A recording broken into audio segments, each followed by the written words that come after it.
महानगरपालिकेच्या या वागण्याचा सगळ्यांनाच संताप आलेला आहे। विधिमंडळामध्ये सुद्धा हा मुद्दा प्रकर्षाने मांडण्यात आला।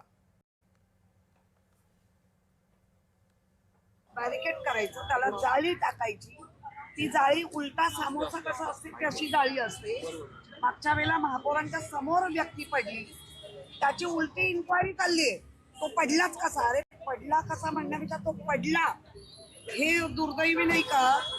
आणि ज्या पद्धतीने ह्या सगळ्या सिस्टमला गेल्या 4 वर्षात कुठलाच नगरसेवक नसल्यामुळे प्रशासन अंकुश निघून गेलाय का, आणि आजही त्यांना अंकुश ठेवता येत नाही, कारण का पावसाळ्यापूर्वीची महानगरपालिकेमध्ये चर्चा होते।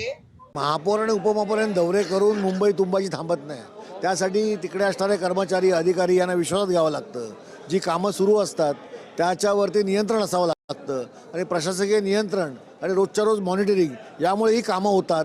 तो नियोजनाचा अभाव असल्यामुळे आज ही मुंबईत परिस्थिती उद्भवलेली आहे। किती मृत्यू अजून या मुंबईतल्या सर्वसामान्य लोकांचा हे घेतील हा प्रश्न या ठिकाणी निर्माण झालेला आहे। महाराष्ट्रावर हीच परिस्थिती आहे। भ्रष्टाचारामध्ये लथपथ असलेले सरकार, हे निर्डावलेलं सरकार, यांना कुठलंही आता काळज वाचलेलं नाही, लोकभावना यांना आता काही राहिलेला नाही, आणि अशा या भ्रष्ट सरकारला आता लोकांनीच जागा दाखवली पाहिजे। 20 दिवस 22 दिवस उशिरा पाऊस आला तरी महानगरपालिकेची त्रेधा तिरपीट उडाली।